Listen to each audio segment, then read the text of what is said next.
മലയാളത്തിൽ രാമായണം എഴുതാൻ പാടില്ല എന്ന് നിയമം ഉണ്ടായിരുന്ന ഒരു രാജ്യമാട്ടോ നമ്മുടെ. രാമായണം മലയാളത്തിൽ എഴുതിയാലുള്ള കുഴപ്പം എന്താണെന്നറിയോ?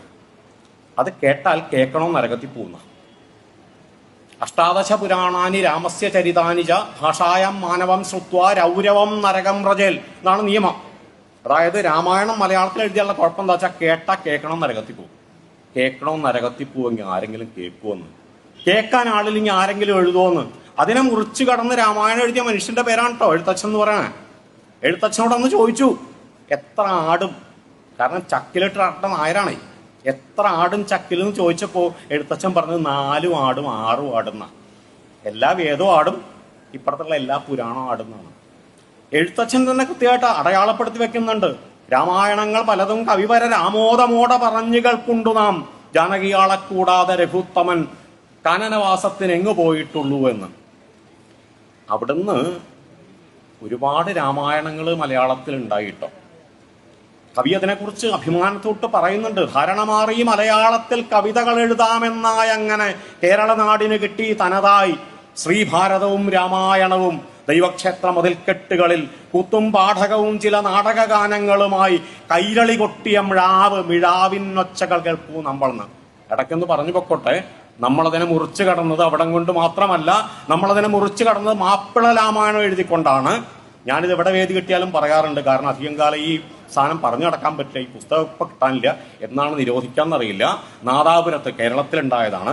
നാദാപുരത്ത് അവിടുത്തെ ഹിന്ദുക്കൾ, അവിടുത്തെ മുസ്ലിങ്ങൾക്ക് മനസ്സിലാകാൻ പറ്റുന്ന ഭാഷയിൽ മാപ്പിളപ്പാട്ടിന്റെ ഈണത്തിൽ നാടൻ ശീലുകളുടെ അകമ്പടിയോടുകൂടി എഴുതിയ ഒരു പാട്ടുകാവ്യത്തിന്റെ, അതും ഈ പാട്ട് പാരമ്പര്യത്തിന്റെ ഭാഗമായതുകൊണ്ട് പറയാണ്, ഒരു പാട്ടുകാവ്യത്തിന്റെ പേരാണ് മാപ്പിള രാമായണം എന്ന് പറയുന്നത്.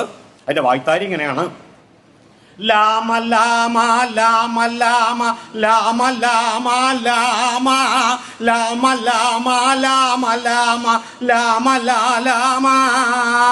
രാമനല്ല കേട്ടോ, ലാമനാണ്. അതിന്റെ തുടക്കത്തിൽ എന്താണ് രാമായണം അവര് സംഗ്രഹിച്ച് പറയുന്നു. പണ്ട് താടിക്കാരനൗലി, താടിക്കാരനായിട്ടുള്ള മൊയിലുകാര് ആരാ? വാൽമീകി. പണ്ട് താടിക്കാരനൗലി പാടി വന്നൊരു പാട്ട്, കണ്ടതല്ലേ ഞമ്മളി രാമായണം കഥപ്പാട്ട്. രണ്ട് വരിയിൽ രാമായണം എന്താണെന്ന് സംഗ്രഹിച്ചു കൊടുക്കുന്നുണ്ട്. ആ വരികൾ ഇങ്ങനെയാണ്: കെട്ടിയോൾക്കു വരം കൊടുത്ത് സുയിപ്പിലായൊരു പാട്ട്, ലങ്കവാണോൻ പത്തുമൂക്കൻ അലാക്കിലായൊരു പാട്ട്. കുറച്ചങ്ങോട്ട് മുന്നോട്ട് പോകുന്നു. ശൂർപ്പണഖ വന്ന് രാമനോട് പ്രണയാഭ്യർത്ഥന നടത്തുന്നുണ്ട്. അപ്പൊ ശൂർപ്പണഖ രാമനോട് ചോദിക്കാണ്, ആരാ ഇങ്ങള് ബാല്യക്കാരാ, പേരെന്താണ്ടോ, കൂടെ കാണുന്നാരാ പെണ്ണ് പീഡരാണോ, മക്കളുണ്ടോ, കൂടെ മരുമക്കളുണ്ടോ, കൊക്കും പൂഞ്ചോന്ന പെണ്ണ് പെറ്റിട്ടുണ്ടോ? രാമന്റെ മറുപടി: ഞാനോ രാമൻ സീതാ വീടര് പെറ്റിട്ടില്ല, കൂടെ അനുജൻ ലക്ഷ്മണൻ കുട്ടിയും കൂട്ടിനുണ്ട്, കോസല നാട് കൊസലടി നാട് വാപ്പാനാട്, കാരണമുണ്ടിക്കാട്ടില് വന്നന് നീയാരുമ്മ. ആ പ്രണയാഭ്യർത്ഥന രാമൻ നിരസിക്കുന്നത് 2 വരി കൊണ്ടാണ്. വളരെ ക്ലാസ്സാണ് കേട്ടോ, തനി വടക്കൻ ശൈലിയാണ്.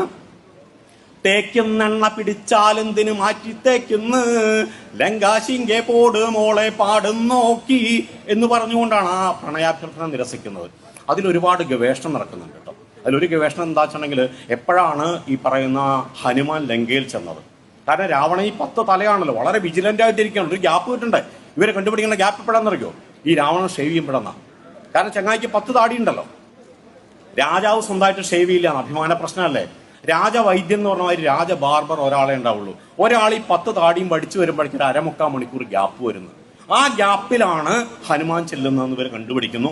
അതിന്റെ ഈണാണെങ്കിൽ അതിലും കേമാട്ടം. ഈണം എങ്ങനെയാണ്? കാലൻ കരിങ്കാലൻ ലാവണൻ 10 താടി വടിപ്പിക്കും നേരത്ത്, വാലുള്ള ഹനുമാനോ ലങ്കയിൽ ചെന്ന് പൂമരക്കൊമ്പത്തുന്ന് കീയെന്ന്. ഇത്തരം ബഹുസ്വരതകൾ ഉണ്ടായിരുന്ന, ഇത്തരം ഈണങ്ങൾ ഉണ്ടായിരുന്ന ഒരു നാടായിരുന്നു കേട്ടോ നമ്മുടേത്. ഒന്ന് ഓർമ്മിപ്പിച്ചു എന്ന് മാത്രമേ ഉള്ളൂ.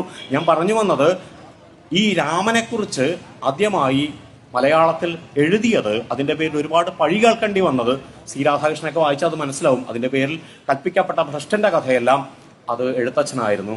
എഴുത്തച്ഛന്റെ ഏറ്റവും മനോഹരമായ വൃത്തം കളകാഞ്ചിയാണ് കേട്ടോ. കഥയ മമ കഥകളതിസാദരം കാകുൽസ്ഥലീലകൾ കേട്ടാൽ മതിവര എന്ന കളകാഞ്ചിയിലാണ് ഈ കിളിപ്പാട്ട് പാരമ്പര്യം എന്നൊരു പാരമ്പര്യം എഴുത്തച്ഛൻ തുടങ്ങി വെച്ചത്.